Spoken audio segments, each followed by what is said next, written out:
Saya hanya ingin menyampaikan doa dan harapan terbaik saya yang paling tulus kepada Anda semua, serta memberitahu betapa saya dan istri saya terus memikirkan Anda di momen istimewa sepanjang tahun ini.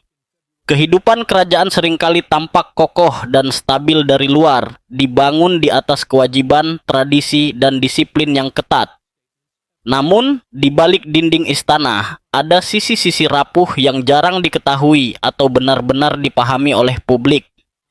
Belakangan ini, perhatian dunia tertuju pada Raja Charles, dan kenyataan yang terungkap jauh lebih menyakitkan dari yang dibayangkan banyak orang. Bisik-bisik perlahan berubah menjadi kekhawatiran serius, dan setiap detail baru yang muncul terasa semakin berat untuk diterima. Masyarakat di berbagai penjuru dunia berusaha memahami apa yang sebenarnya sedang terjadi dan mengapa hal ini begitu penting dan menyentuh hati. Bagaimana keadaan bisa sampai sejauh ini bagi sang raja? Mari kita telusuri kenyataan pahit yang kini dihadapi Raja Charles. Perjuangan pribadinya yang jarang terlihat publik. Ketika Raja Charles pertama kali mengumumkan krisis kesehatannya pada Februari 2024, kabar itu mengejutkan Inggris dan dunia internasional. Istana Buckingham mengonfirmasi bahwa ia didiagnosis menderita kanker, namun hampir tidak memberikan informasi mengenai jenis kanker tersebut maupun tingkat keparahannya. Pengumuman itu singkat dan bersifat formal, tetapi bobot emosionalnya jauh lebih besar dibandingkan pernyataan kesehatan kerajaan sebelumnya.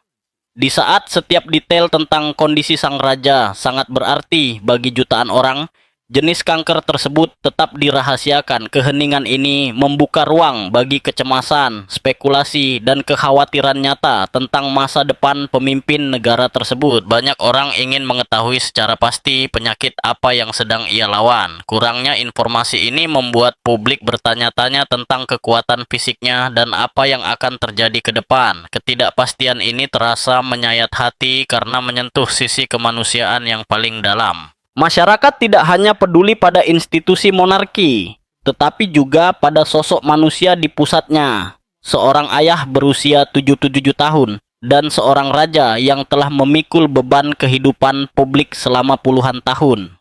Meskipun Istana Buckingham telah menegaskan bahwa kanker tersebut bukan kanker prostat dan bahwa sang raja merespon pengobatan dengan baik, diagnosis pastinya tetap tidak diungkapkan. Keputusan ini dimaksudkan agar pesannya berfokus pada semua orang yang terdampak kanker, bukan hanya pada satu jenis penyakit tertentu. Namun, bagi banyak orang, hal itu tetap terasa seperti potongan penting yang hilang dari sebuah kisah yang sangat personal. Menjelang akhir tahun 2025 dan memasuki 2026, Charles menyampaikan pembaruan yang mungkin menjadi salah satu yang paling jujur dan menyentuh selama ini. Dalam pesan video yang telah direkam sebelumnya untuk channel POR dan kampanye Stand Up to Cancer dari Cancer Research UK, ia berbicara secara terbuka tentang perjalanan kesehatannya. Dalam pesan tersebut, ia menyampaikan kabar yang tidak banyak orang duga. Para dokternya telah memastikan bahwa pengobatannya dapat dikurangi di tahun baru karena respons tubuhnya yang sangat baik. Ia tidak menggunakan istilah remisi, tetapi makna di balik pernyataannya membawa kelegaan bagi banyak orang yang mengikuti perjuangannya. Dalam videonya, Charles mengatakan bahwa berkat diagnosis dini, penanganan yang efektif, dan kepatuhan terhadap anjuran dokter, jadwal pengobatan kankernya dapat dikurangi di tahun mendatang. Ia menyebut hal ini sebagai sebuah berkah pribadi, ungkapan yang terdengar penuh harapan sekaligus rendah hati. Ia berulang kali menekankan pentingnya pemeriksaan kanker sejak dini, karena dapat menyelamatkan nyawa. Ia mengakui betapa beratnya menerima diagnosis tersebut, dan kini menjadikan ajakan untuk melakukan screening sebagai bagian dari misinya.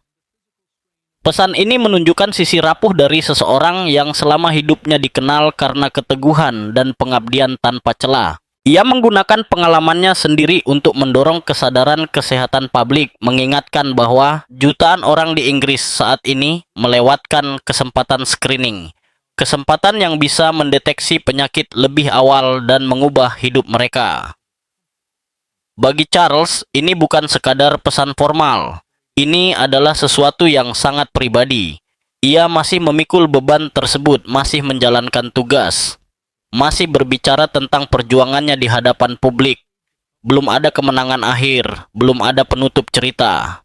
Yang ada hanyalah seorang raja yang menjalani hari demi hari dengan penuh tantangan, berusaha menyeimbangkan kekuatan dan kerentanan, sambil tetap menjalankan perannya di jantung sebuah bangsa yang mengamati setiap langkahnya dengan harapan dan kecemasan. Bahkan saat menjalani pengobatan kanker, Raja Charles tidak sepenuhnya menarik diri dari tanggung jawab utama kerajaan sejak pertengahan hingga akhir 2024 dan berlanjut sepanjang 2025 hingga memasuki 2026. Ia kembali menjalankan tugas-tugas publiknya, bukan melalui pengumuman besar atau pernyataan dramatis, melainkan lewat kemunculan publik yang dipilih dengan sangat hati-hati, lebih menonjolkan keteguhan daripada kemegahan. Ia kembali menjalankan audiensi mingguan di Istana Buckingham, menerima para duta besar, menandatangani dokumen kenegaraan, serta menggelar resepsi-resepsi kecil. Berbagai laporan menyebutkan bahwa tugas-tugas tersebut sering dijadwalkan di sela-sela siklus pengobatannya, sehingga hari-harinya terbagi antara janji medis dan kewajiban konstitusional. Pertemuan-pertemuan ini merupakan inti dari peran monarki dalam pemerintahan, dan Charles bersikeras untuk tetap hadir menjalaninya. Namun, cara kerjanya kini jelas berubah. Para staf istana dan koresponden kerajaan mengonfirmasi bahwa jadwalnya sengaja dibuat lebih ringan dan fleksibel. Beberapa agenda ditunda, sementara yang lain dipersingkat atau dipindahkan ke dalam ruangan. Para pejabat secara aktif menyesuaikan tugas kerajaan untuk mengurangi beban fisik, terutama pada hari-hari setelah perawatan. Kegiatan menyapa publik dalam waktu lama kini dibatasi.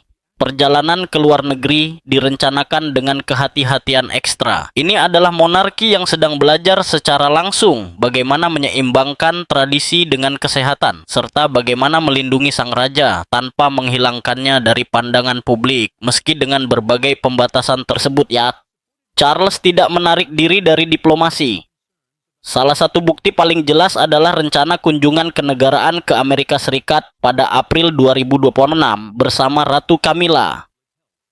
Seperti yang dikonfirmasi dalam berbagai laporan, kunjungan ini merupakan bagian dari diplomasi soft power yang memanfaatkan visibilitas global monarki untuk memperkuat hubungan internasional di masa politik dunia yang sensitif.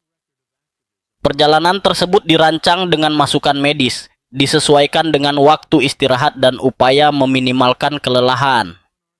Namun tetap saja, pesan yang disampaikan sangat jelas. Meskipun hidup berdampingan dengan kanker, sang raja tetap berniat hadir di panggung dunia. Inilah realitas hidupnya sehari-hari. Kini, orang dalam istana menggambarkan hari-hari yang dimulai dengan pengarahan dan pekerjaan administratif, lalu terhenti untuk konsultasi medis, sebelum kembali dilanjutkan dengan audiensi atau penampilan seremonial. Gaya hidup ini dibentuk oleh batasan, tetapi juga oleh tekad. Charles tidak berusaha menunjukkan bahwa dirinya kebal. Ia berusaha menunjukkan kesinambungan. Dan setiap kali ia muncul di hadapan publik, hal itu terasa kuat. Entah itu senyum singkat di sebuah resepsi, jabat tangan di Kastil Windsor, atau pidato resmi yang dibacakan dengan penuh kehati-hatian, simbolismenya tidak mungkin diabaikan. Ini adalah seorang pria yang secara nyata memikul penyakit sambil mewakili stabilitas dan keberlanjutan. Publik tidak hanya memperhatikan apa yang ia katakan atau kemana ia pergi. Mereka mengamati bagaimana ia berdiri, berapa lama ia bertahan, dan seberapa hati-hati ia bergerak. Dalam dirinya, otoritas dan kefanaan hidup berdampingan dalam satu sosok. Inilah yang membuat kehadirannya begitu kuat. Namun, hal inilah pula yang menyebabkan setiap keputusan, setiap kemunculan yang ia jalani atau batalkan, kini dinilai dengan jauh lebih ketat. Publik mulai mempertanyakan seperti apa seharusnya sosok monarki modern dan sejauh mana mereka boleh menanggung beban tersebut. Pedang bermata dua dari keterbukaan kerajaan pun semakin terasa. Ketika Raja Charles berbicara secara terbuka tentang kankernya, masyarakat merasa lebih dekat dengan manusia di balik mahkota. Para raja sebelumnya, termasuk ibunya sendiri, jarang mengungkapkan kondisi kesehatan hingga keadaan memaksa istana untuk berbicara.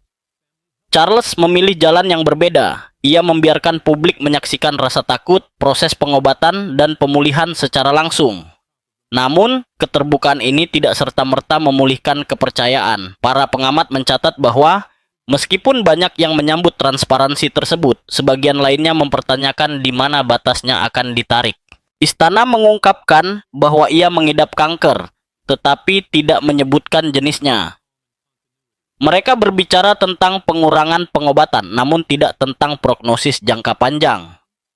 Keterbukaan yang setengah-setengah ini membuat sebagian masyarakat merasa bersyukur, sementara yang lain justru frustrasi. Bagi sebuah monarki yang sudah lama menghadapi pertanyaan soal relevansi, transparansi selektif menjadi pisau bermata dua. Ia memodernisasi citra, tetapi sekaligus memicu tuntutan akan kejujuran yang lebih besar. Tekanan ini tidak hanya berhenti pada isu kesehatan, tetapi juga merambah ke masalah keuangan. Dalam 2 tahun terakhir, sorotan terhadap keuangan kerajaan kembali menguat, terutama terkait sovereign grant yang dibiayai oleh pembayar pajak dan dikaitkan dengan keuntungan Crown Estate. Pada 2024 dan 2025, perdebatan memanas mengenai apakah monarki masih layak menerima tingkat pendanaan publik yang sama di tengah krisis biaya hidup ya. Laporan-laporan menyoroti besarnya dana hibah tersebut, skala renovasi istana, serta sifat pengeluaran kerajaan yang dianggap kurang transparan. Saat rumah sakit dan layanan publik menghadapi kesulitan, para kritikus berpendapat bahwa Charles mewarisi sistem yang semakin terasa tidak sejalan dengan realitas Inggris modern. Meskipun istana menegaskan bahwa sovereign grant memberikan nilai yang sepadan dan mendukung diplomasi nasional serta pariwisata, berbagai analisis menunjukkan bahwa banyak warga Inggris tetap belum yakin. Pertanyaan tentang mengapa raja dibebaskan dari pajak tertentu, seberapa besar kekayaan pribadi yang tetap dirahasiakan, dan apakah aset kerajaan seharusnya lebih terbuka semakin menguat di masa pemerintahan Charles. Penyakitnya memang melunakkan sebagian kritik, tetapi tidak menghapusnya. Opini publik mencerminkan ketegangan ini dengan jelas. Menurut jajak pendapat YouGov, tingkat persetujuan terhadap Charles meningkat secara moderat setelah ia mengungkapkan kankernya, terutama di kalangan warga Inggris yang lebih tua yang mengagumi rasa tanggung jawabnya. Banyak yang mengatakan bahwa keputusannya untuk tetap bekerja selama menjalani pengobatan membuatnya terasa lebih dekat dan manusiawi. Namun, generasi muda tetap terbelah. Sebagian melihat seorang pria yang berusaha sebaik mungkin dalam keadaan sulit.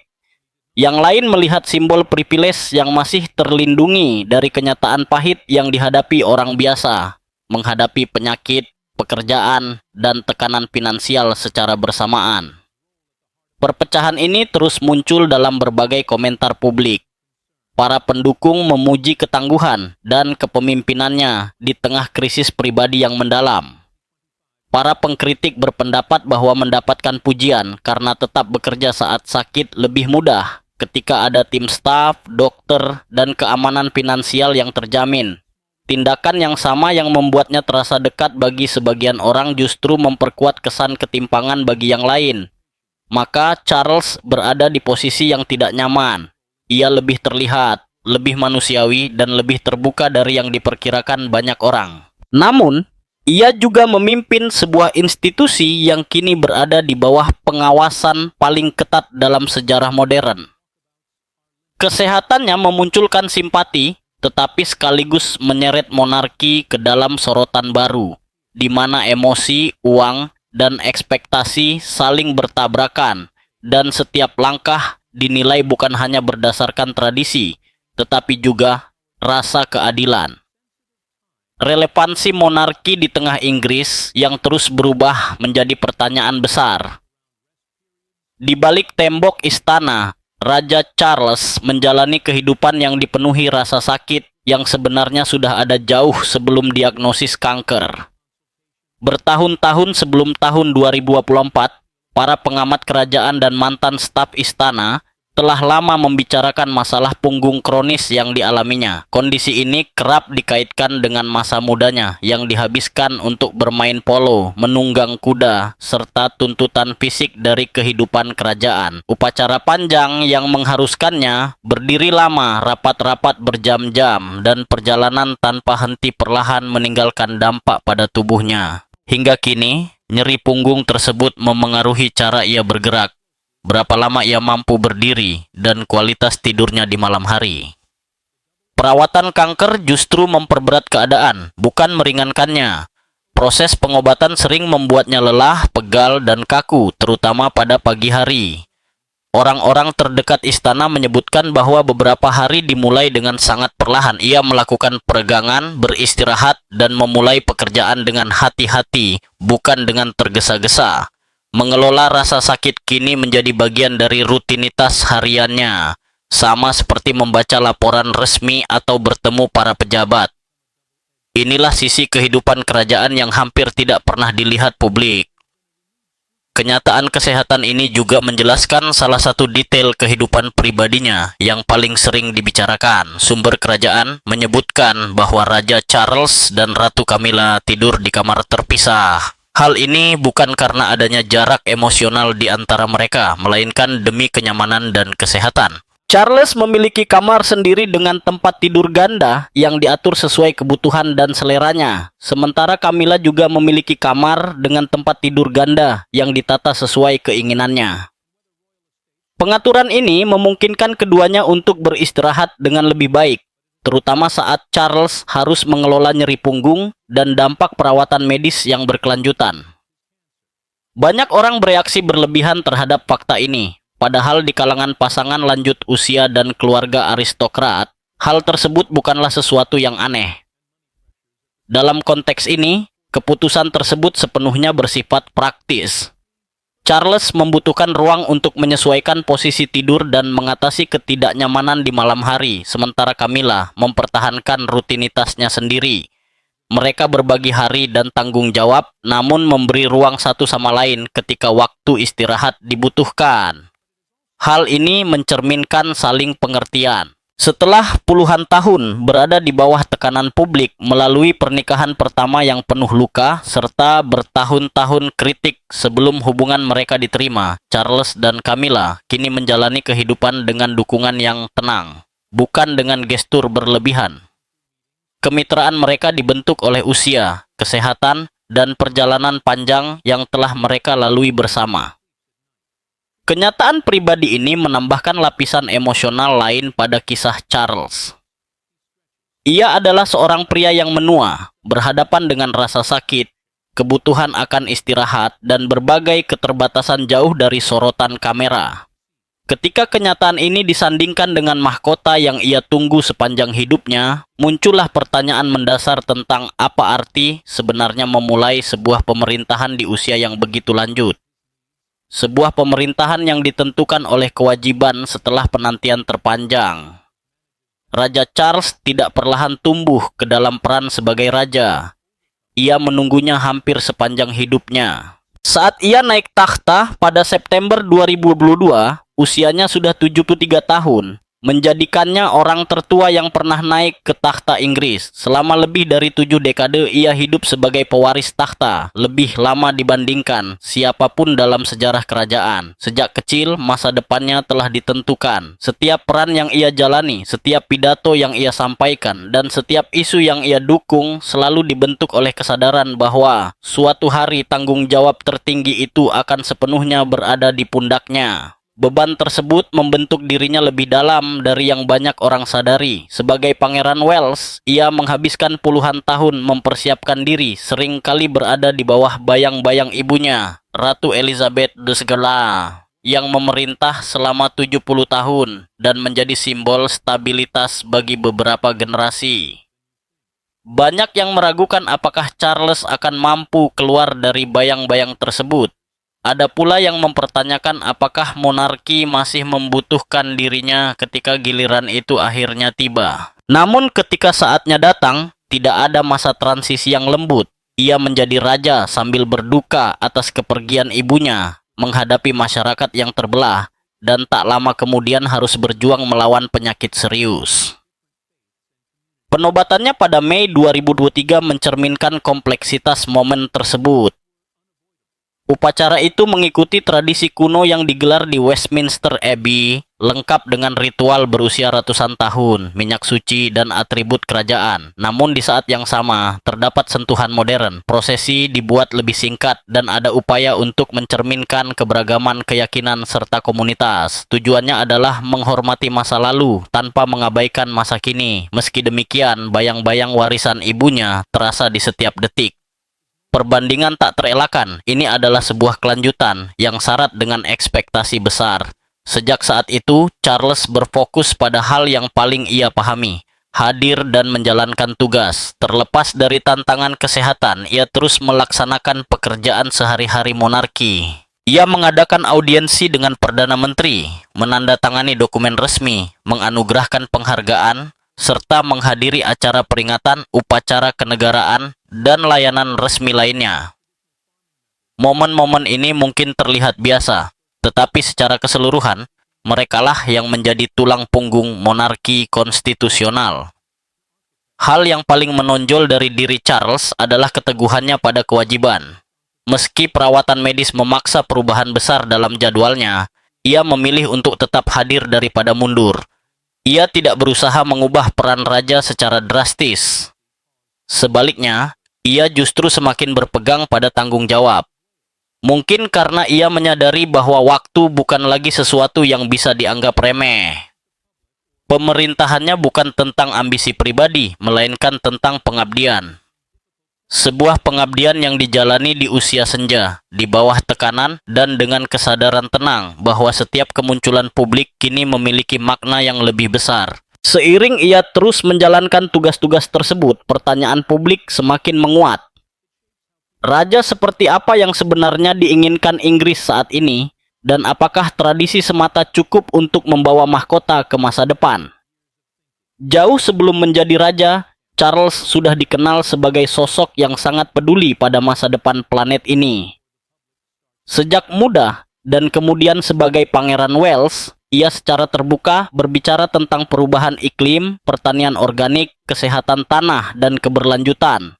Di masa ketika isu-isu ini belum diterima luas dan bahkan dianggap tidak populer. Ia memperingatkan kerusakan lingkungan puluhan tahun sebelum krisis iklim menjadi bagian dari berita sehari-hari. Ia mendukung pertanian organik, metode bertani tradisional, serta sistem pangan lokal. Di wilayah miliknya, ia mendorong praktik berkelanjutan dan berinvestasi dalam proyek ramah lingkungan. Banyak gagasan ini dulu dianggap aneh atau tidak realistis.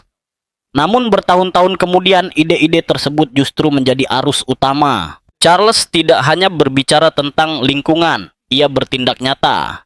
Ia mendukung arsitektur hijau, proyek konservasi, dan pertanian yang bekerja selaras dengan alam, bukan melawannya. Dalam pidato-pidatonya, ia kerap menekankan perlindungan bagi generasi mendatang, bukan keuntungan jangka pendek. Kini, para pendukungnya mengatakan bahwa ia jauh mendahului zamannya. Namun dulu, para pengkritik mengejeknya sebagai terlalu idealis. Dua pandangan ini terus mengikutinya selama bertahun-tahun dan masih membentuk cara publik menilainya hingga kini. Selain isu lingkungan, ada sisi advokasinya yang jauh lebih kontroversial.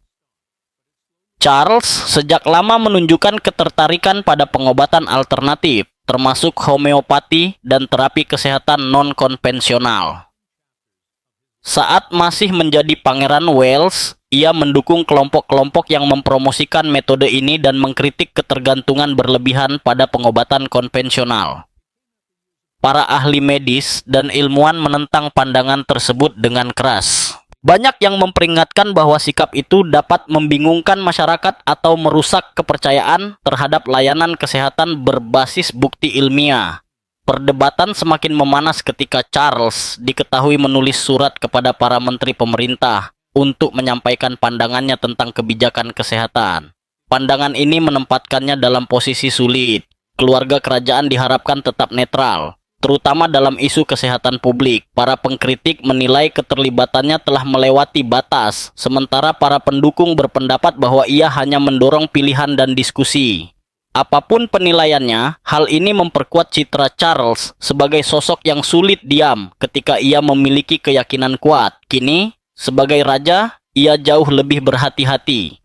Ia jarang berbicara langsung soal kebijakan dan memilih kata-katanya dengan sangat cermat. Namun masa lalunya tidak dilupakan. Rekam jejak panjang aktivismenya tetap membayangi masa pemerintahannya, memengaruhi cara orang menilai niat dan pertimbangannya. Ada yang mengagumi konsistensi dan keberaniannya, sementara yang lain tetap merasa gelisah terhadap seorang raja dengan pandangan pribadi yang kuat. Perpaduan antara idealisme dan kontroversi, inilah yang membentuk bagian besar dari kisah Charles. Ia bukan figur simbolis yang kosong. Ia adalah manusia dengan keyakinan yang dibentuk oleh puluhan tahun berpikir, menulis, dan berjuang. Sebagai raja, ia harus menyeimbangkan keyakinan tersebut dengan batasan-batasan mahkota.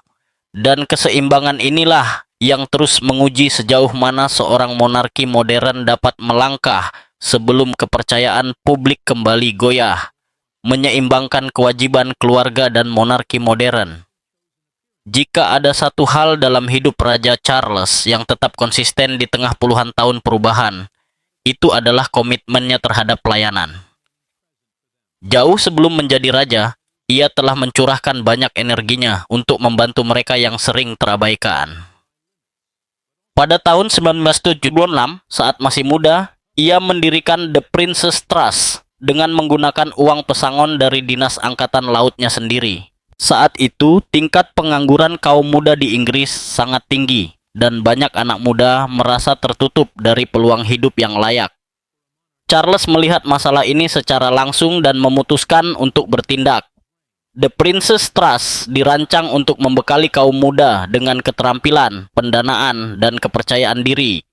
Program ini menyediakan pelatihan, pinjaman usaha kecil, dan pendampingan. Selama bertahun-tahun, lembaga amal ini telah membantu lebih dari 1 juta anak muda membangun karier, memulai usaha, dan menemukan kembali rasa percaya diri mereka. Banyak yang menyebutnya sebagai titik balik dalam hidup mereka. Karya ini menjadi salah satu aspek terkuat dari citra publik Charles. Menunjukkannya bukan sekadar sebagai bangsawan, tetapi sebagai seseorang yang berfokus pada bantuan nyata. Di luar The Prince's Trust, Charles juga terlibat dengan berbagai organisasi amal lainnya.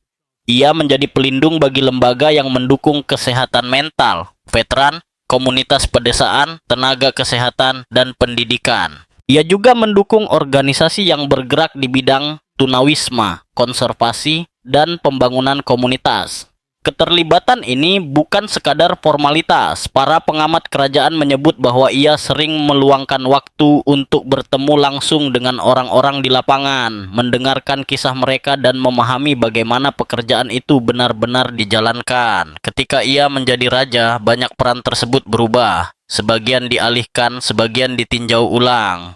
Namun pesan utamanya tetap sama. Pelayanan tetap menjadi pusat dari identitasnya. Bahkan saat sakit, ia terus menyoroti kerja organisasi-organisasi amal, seringkali menggunakan penampilan publik untuk mengangkat isu-isu penting alih-alih dirinya sendiri. Pendekatan ini semakin jelas setelah diagnosis kankernya. Alih-alih menghilang dari publik, Charles memilih memanfaatkan posisinya untuk berbicara tentang pentingnya screening dini dan kesadaran terhadap kanker. Ia mengungkapkan bahwa kondisinya terdeteksi sejak awal dan bahwa tindakan cepat memainkan peran besar dalam proses pengobatannya. Sejak saat itu, ia mendorong masyarakat untuk rutin memeriksakan diri, mendengarkan nasihat dokter, dan menanggapi peringatan kesehatan dengan serius. Bagi banyak orang, mendengar pesan ini langsung dari seorang raja yang sedang berkuasa membuatnya jauh lebih sulit untuk diabaikan. Disinilah kehidupan publik Charles bertemu langsung dengan perjuangan pribadinya. Penyakit yang ia derita tidak menghentikan pengabdiannya, melainkan membentuk ulang cara ia melayani.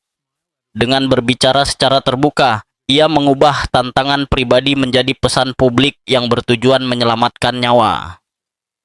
Seiring berjalannya masa pemerintahannya, rasa tanggung jawab, kepedulian sosial, dan pengalaman hidup nyata ini menjadi jendela paling jelas untuk memahami siapa dirinya sebenarnya dan mengapa pengabdian selalu menjadi inti dari kisah hidupnya. Tidak ada aspek dalam kehidupan Raja Charles yang membentuk perasaan publik sedalam kisah keluarganya. Pernikahan pertamanya dengan Putri Diana sejak awal disaksikan dunia. Hubungan itu dimulai dengan harapan dan gambaran bak dongeng, namun perlahan runtuh di hadapan publik. Hubungan mereka dipenuhi ketegangan, jarak emosional, dan luka di kedua belah pihak. Bahkan puluhan tahun kemudian, kisah ini tetap menjadi salah satu bab paling menentukan dalam hidup Charles. Wafatnya Diana pada tahun 1957 meninggalkan bekas yang mendalam, tidak hanya bagi kedua putra mereka, tetapi juga bagi Charles sendiri. Namanya selamanya terikat dengan kisah kehilangan yang hingga kini masih dirasakan secara emosional oleh banyak orang. Pernikahannya dengan Camilla di kemudian hari menceritakan kisah yang sangat berbeda. Hubungan itu lahir setelah bertahun-tahun kritik, penolakan, dan keteguhan yang dijalani secara diam-diam. Seiring waktu, publik mulai melihat kemitraan yang dibangun atas dasar saling pengertian, bukan ilusi. Kini, Camilla bukan sekadar istrinya, tetapi juga sosok pendamping yang stabil di sisinya. Hubungan mereka mencerminkan fase hidup yang lebih tenang, dibentuk oleh sejarah bersama, usia, dan pelajaran dari luka masa lalu. Ini bukan lagi tentang romansa yang dipamerkan, melainkan dukungan yang hadir di balik layar.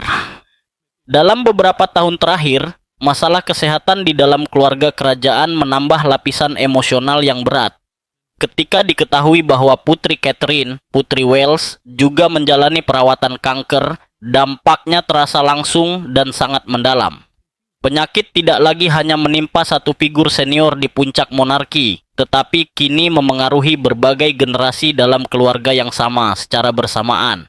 Seorang raja yang sedang berkuasa dan perempuan yang kelak diperkirakan akan menjadi ratu sama-sama menghadapi perjuangan kesehatan serius di balik pintu tertutup. Para pengamat kerajaan menilai situasi ini mengusik karena meruntuhkan citra lama keluarga kerajaan sebagai sosok yang jauh dan terlindungi. Penyakit Catherine terjadi saat ia masih membesarkan anak-anak kecil dan tetap menjalankan tugas publik, yang membuat situasi ini terasa semakin menyentuh bagi banyak orang. Tumpang tindihnya perjuangan kesehatan ini menciptakan rasa kerentanan bersama yang jarang terlihat dalam monarki. Penampilan publik menjadi lebih syarat makna. Ketidakhadiran tidak luput dari perhatian. Setiap pembaruan atau ketiadaannya memiliki arti tersendiri.